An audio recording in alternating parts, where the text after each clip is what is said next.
écoutez Europe 1 et pour une fois, il est pile 9h30. Je rêve.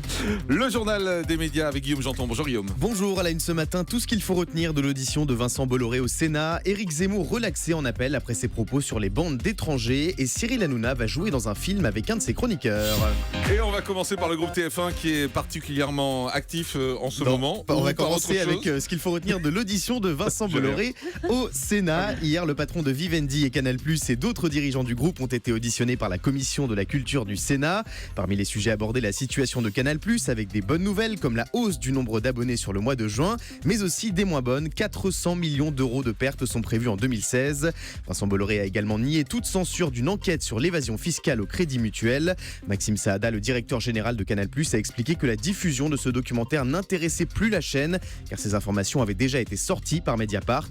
Enfin, le président du directoire de Canal+ s'est montré confiant sur l'avenir de la chaîne Info iTélé, à condition qu'elle retrouve l'équilibre. Et Éric Zemmour relaxe en appel après ses propos sur les bandes d'étrangers. Le 6 mai 2014, Éric Zemmour avait évoqué sur RTL, je cite, les bandes d'étrangers qui dévalisent, violentent ou dépouillent. Suite à ces propos, le polémiste avait été poursuivi pour incitation à la haine raciale avant d'être relaxé en septembre dernier.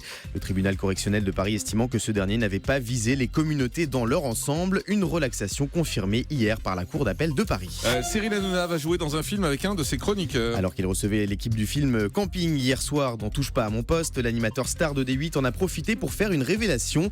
Il tournera l'été prochain un film coécrit par Jean-Luc Lemoyne dans lequel il jouera aux côtés de son chouchou Camille Combal. Cyril Hanouna avait déjà fait une apparition au cinéma dans La Vérité si je mens 3.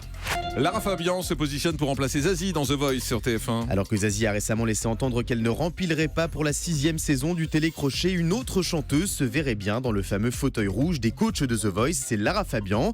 Dans une interview au groupe de journaux belges Sud Presse, elle explique qu'elle adorerait participer à The Voice, ce serait fantastique, avant de préciser qu'aucun contact avec la production n'a été établi pour le moment. Lara Fabian affirme que la proposition lui avait déjà été faite pour la première saison de l'émission, une proposition qu'elle avait dû refuser en raison d'un emploi du temps trop chargé.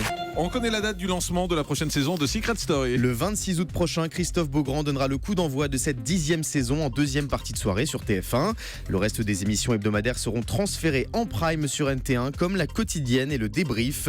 Selon nos informations, cette saison anniversaire de Secret Story devrait durer jusqu'au mois de novembre. La série Banshee, bientôt de retour sur Canal. Dès le 14 juillet prochain, Canal+ diffusera les épisodes de la 4e et dernière saison de la série américaine. Banshee raconte les sombres histoires qui se déroulent dans une ville fictive en Pennsylvanie.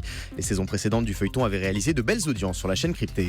Anne-Sophie Lapix souhaiterait recevoir Manuel Valls dans C'est à vous. Invitée du Buzz TV Magazine, la présentatrice de C'est à vous a évoqué les coulisses de la venue des politiques dans son émission. Si la plupart d'entre eux se prêtent au jeu du dîner télévisé assez facilement, certaines personnalités n'ont toujours pas répondu à l'invitation.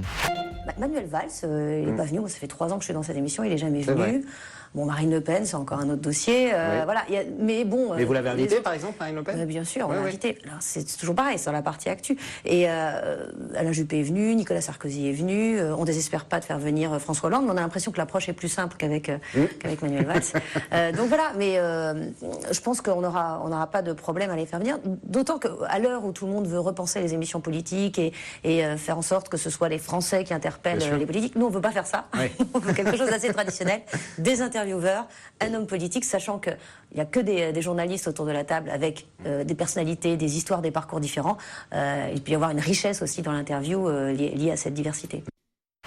Une nouvelle émission pour Faustine Bollard au sein du groupe M6. L'animatrice du Meilleur Pâtissier a annoncé hier sur son compte Twitter qu'elle est en pleine préparation d'une émission documentaire pour Sister, un programme intitulé Départ immédiat. Faustine Bollard emmènera les téléspectateurs au cœur des lieux où toute la famille se retrouve, comme les zoos ou les parcs d'attractions.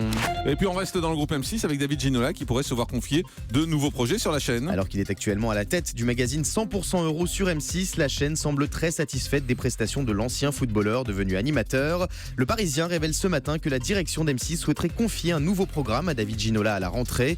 Il ne s'agirait pas d'une émission sur le sport, mais d'un divertissement. Voilà l'information qu'il nous avait donnée quand il était en direct avec nous ici la semaine dernière.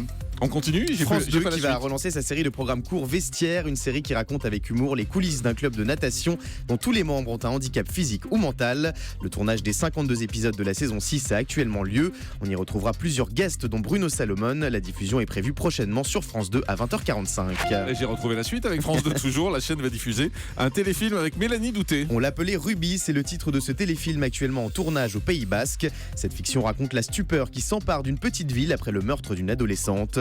Au casting, on retrouvera donc Mélanie Douté, mais aussi Carole Rocher de la série Braco. Vous voyez, ça ne va pas de commencer à l'heure. J'ai pas le début, j'ai pas le fin, c'est le bordel. On termine avec le chiffre du Ça, jour. vous l'avez, $200 000 par épisode, c'est la belle augmentation négociée par les héros de la série au succès planétaire Game of Thrones.